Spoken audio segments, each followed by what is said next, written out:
All right, back at it, going for the top 70 hitters in the league.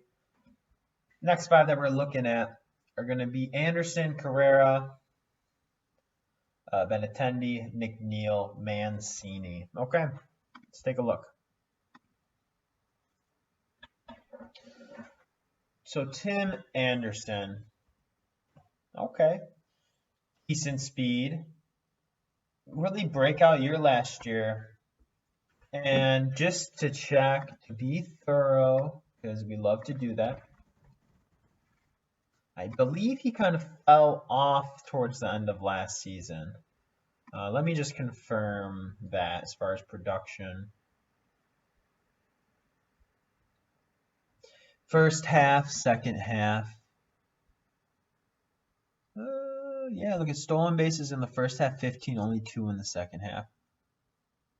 Much better batting average in the second half. That's interesting. Oh, maybe he didn't completely fall off then. Actually played better in the second half there. ISO is about the same. OPS better. Okay, so he actually finished the season fairly strong. But he started out with so many stolen bases, and then that just kind of just dropped completely off. He's going to be in a good lineup with Chicago, so I like that. He's not really offering much in these categories. Look at, would I almost rather take Robles? Ooh, see OPS and average though? Before last season, Anderson was terrible. What happened there? I would almost rather have Robles than Tim Anderson just based on like season consistency. But this jump is intriguing because this jump puts Anderson way above what Robles has been up to. Let's see, walk rate. Robles will walk a little more.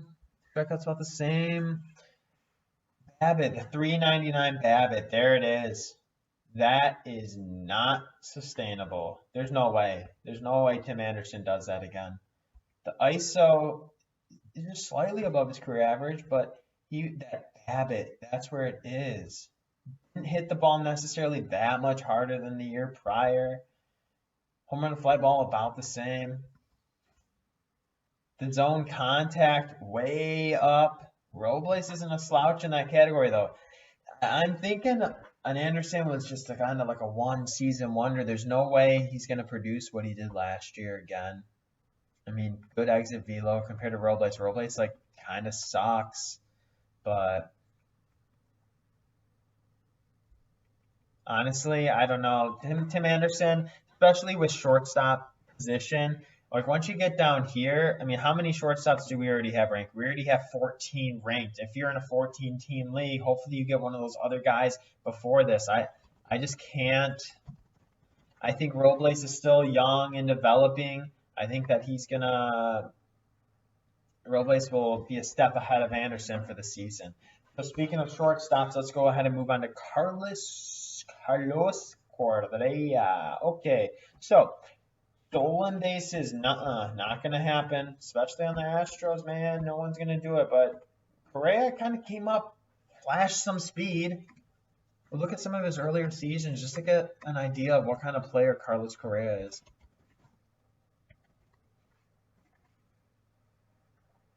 Taking a look at some of these early seasons.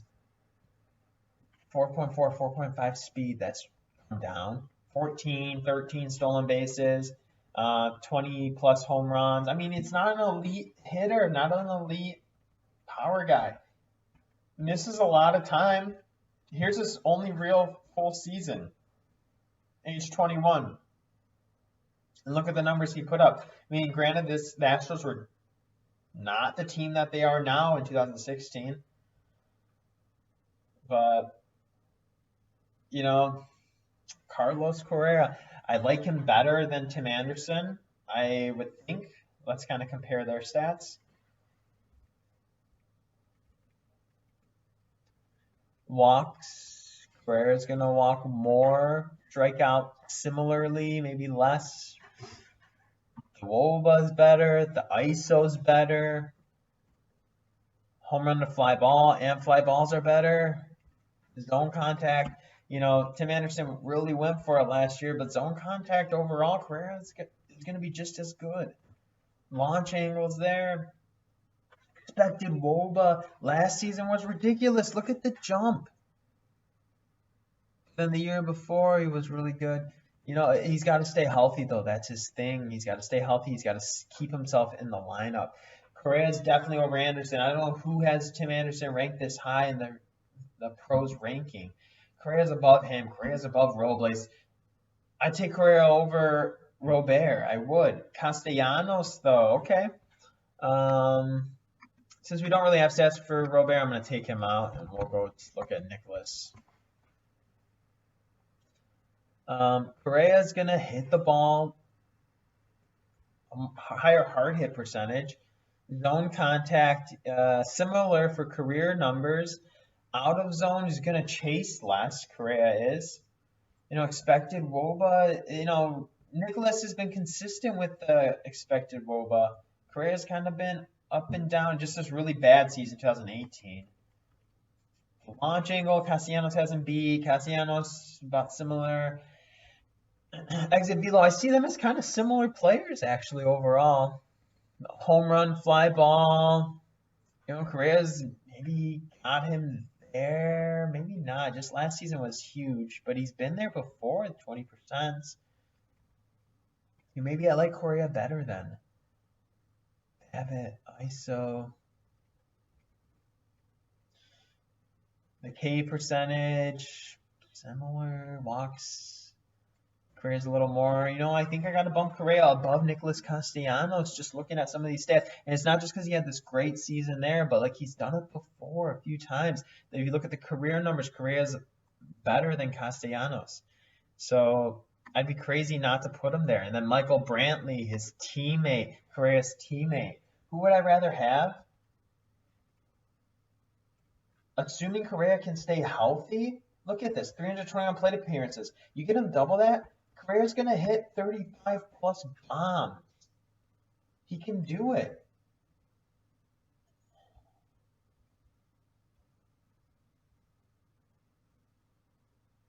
You know, I would put Correa over Brantley. I would. And again, let's take a look for the Astros. No, Correa is not going to be in the meat of this lineup. Brantley potentially could be. I would keep an eye on this. If Brantley stays up here, maybe keep Brantley over Correa. But you know, Correa's a talented guy. Let's see if they still have his prospect numbers. They don't. He's been in the league too long. I wonder what they were. They would have been. I don't know.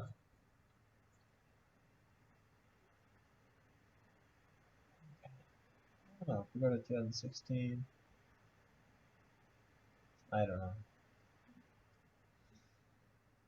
That's tough to say.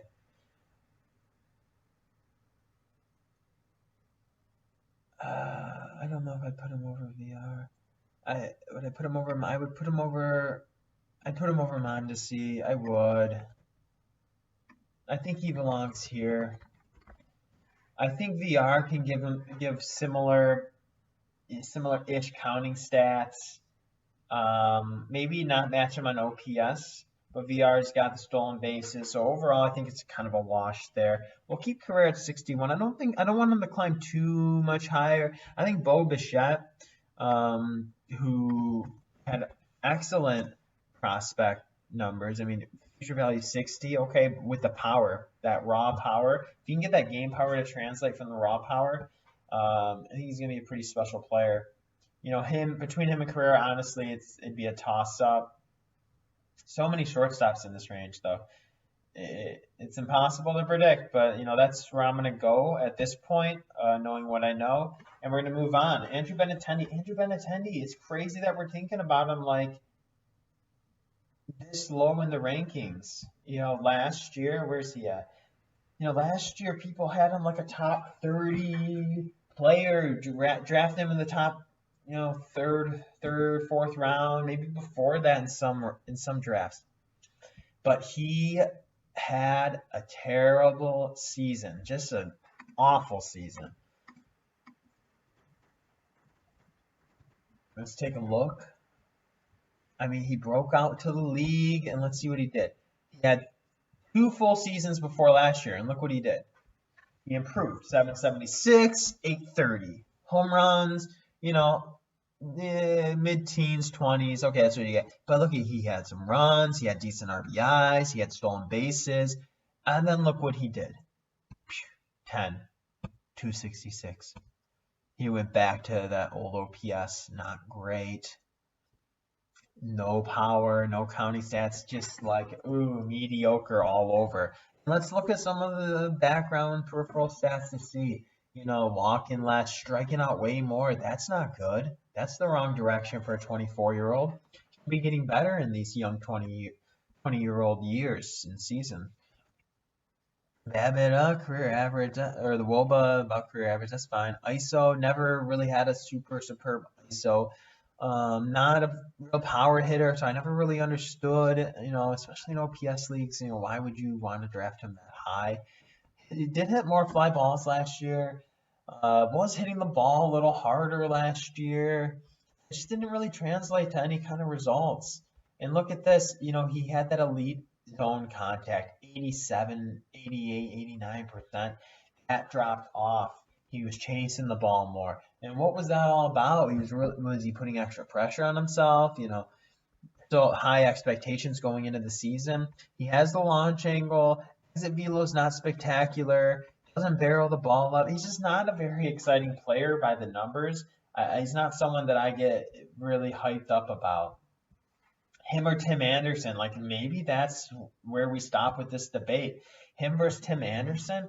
Let's just look at the peripheral numbers, okay? Tim Anderson's gonna strike out.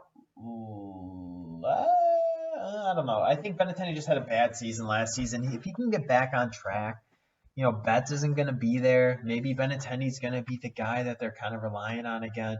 Get him back at the top of the lineup, keep him up there. Let's see. Where's he projected to be? To lead off in front of Devers, Bogarts, Martinez. Okay, I can get behind that. I can get a little excited about that. We get his K rate back to his career average, below 18%, gets back to these years. Excuse me. Get his walk rate up a little bit. Trying to get back to that 2018 magic. He can be a guy that gets you about 20 home runs, but he's going to be like the new Mookie, hopefully, get you like 100, 110 runs, maybe swipe 15 to 20 bags, keep the hard hit up. But Anderson, I think what he did was just wholly unsustainable. I trust Benintendi with this zone contact more. I think he can get back to where he was a few seasons ago. And then you look at the exit velos are going to be similar. Anderson, Benintendi, launch angle. I like Benintendi's launch angle. I got to put Benintendi over Anderson. I can't do him dirty like that. But Robles, who's going to hit maybe as many home runs, who's going to steal more bags. Robles, who has a worse contact rate, worse plate discipline. You look at last season, you're like, yeah, of course I put Robles over him. The past 2 seasons, Robles has outplayed him. Well, I mean, he only has 66 plate appearances there. But he's going to get more stolen bases, batting average, who knows? I mean, Robles only has the 1 full season. Yeah, I can see him taking a step forward. Benintendi, I can't get very excited about. Not after last season, that scared me. But, if he gets back to 2018, though, that's going to be extremely valuable. Just, I don't know based on these stats, if he's going to regress back to where we want him to exactly. The BABIP was up last year, and he still performed that way. That's just not good, not reassuring. I hate Robles. I really do. You look at these hard hit. Look at these contact numbers. Oh, his contact numbers were actually pretty good, but the hard hit was terrible. With the speed, I gotta put Robles over Benintendi. I just can't do it. Benintendi last year, so much hype, but I don't know. Hopefully I'm wrong. Hopefully Benintendi kind of break out. I hope other people are down on him this year. If I can snag him in like the 7th, 8th round, or later on in the draft as like my third outfielder or like a fill-in guy, probably not going to happen, but that would be awesome. Maybe a guy target early in trades. If I have a player who gets a hot start, maybe I can flip him for Benintendi. I don't know. It really depends on your league and who's going to believe in him. All right, 2 more real quick. Jeff McNeil making it into the top 70 on Fantasy Pros expert ranking. So why? It's because 916 OPS, 300 batting average. He's going to hit 20 home runs. Stolen bases aren't quite there. Bad last year. 5 stolen bases, 6 caught. Uh-oh, that's not good. But you're going to be drafting him for this. 83 runs, 75 RBIs, and 567 plate appearances. He's a guy who could get 100 runs, 100 RBIs, 25, 30 home runs, 900 OPS, 300 batting average. This is a stud in the making. Let's take a look. Doesn't strike out. I'm gonna guess that his zone contact is like 88% before we even get there. 88%, remember that.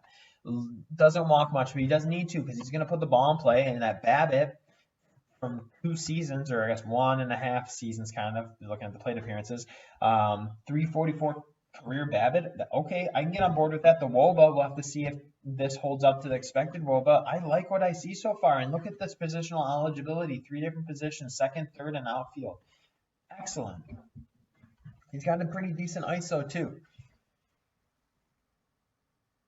Home run to fly ball, not particularly good, but I could see him hitting 20 plus homers. Sure, why not? Hard hit, decent, good medium. So if they're not going to have an excellent hard hit, I like them a lot in the medium hit. Really minimize the soft contact. There we go, 88%. I called it right on the button. You know, when you have a strikeout rate that low, your contact rate has to be elite. It just has to be, and it just matches up. Overall contact, very, very good. I mean, he's kind of reminding me like a Michael Brantley type guy right now. Expected WOBA, it's up there. Launch angle, it's up there. Exit velo, it's decent. You know, I'd like to see him take another step forward this year. Let's just go ahead and pull up Michael Brantley. Who would you rather have, McNeil or Brantley? Brantley's going to barrel it up a little more. Exit velo, Brantley's been better for longer. Yeah, obviously, he's played longer. Launch angle, McNeil's got him beat. Expected WOBA, though. McNeil, he's young, small sample size. The bigger sample size of Brantley, you know, the past 3 seasons really kind of boosted up there. The contact, maybe I stick with Brantley. Brantley hits the ball harder.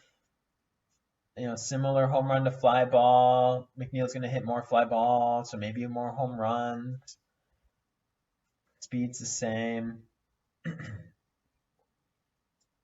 I don't know. Maybe this is where I pick Brantley over him. You know, similar batting averages. OPSs will be similar. These are like, it's like the same player. You know, people who are high on McNeil should be high on Brantley and vice versa. But I would say Brantley with the experience is going to out-edge him. But then we have to say, if they're like the same player, then I'm probably going to like him better than Castellanos, right? McNeil over Nicholas Castellanos. I mean, I would think so. It's going to be a similar argument, you know, Brantley versus Castellanos from the last video. So let's just go ahead and stick him in there. And honestly, if you're big into like positional eligibility, wouldn't be mad if you had Brantley and McNeil like queued up in your draft and you took McNeil over Brantley and you had both available. Sure, I mean, the positional eligibility is a big thing. You know, we're through almost the top 70 players. We only have 10 second base eligible players. That's pretty shallow. And if you're in a 12-14 league, you're still trying to get a starter. You get Jeff McNeil as your starting second baseman, I think you're doing pretty well. You kind of wait in the draft and pick him up late. Sure. All right, let's finish up this video with Trey Mancini. Trey Mancini, I want you to associate one thing with him: home runs, okay? So let's just jump right away at some of these numbers. You know, 21% strikeout, that's not terrible. That's not terrible for someone who's going to be known as like a power guy. Doesn't walk a ton though, which is kind of concerning. This OPS was inflated last year because he had really, really good power, 35 home runs. He doesn't walk a lot. So, that's kind of like a warning sign. And then Woba way up, way up. Abbott's around his career average, so that's good. So some stuff he's doing is sustainable. Really bumped up in the ISO, the power category. More fly balls, higher home run to fly ball rate, but it's around his career average, so sure, why not? 37% hard hit, really not elite. I'd like to see that 40% plus. Correa had it. Michael Brantley has it, so I like that. So I don't know, maybe Trey Mancini doesn't get above those two guys. We look at the contact, not elite, pretty respectable zone contact, low 80s. Out of zone, chases a decent amount, not the worst out of all these players shown on the screen. Expected WOBA kind of backs it up, I think what he's doing is legit. He's got 3 seasons here of data with really good batted ball events, good sample size there. Not a great launch angle. That's kind of like not great to look at. Decent barrels, decent exit velo, but not a good launch angle. Decent, a lot of decent stats here. So basically what I'm getting at is like, but he's a guy that you can kind of write down for like 30 home runs probably. He had a really good season last year. Can he keep it going? It's just so hard because Baltimore. Let me just see where they're at. Because VR's in Miami now, so who do we got? You got me on second. Alberto, Santander. Yeah, I just...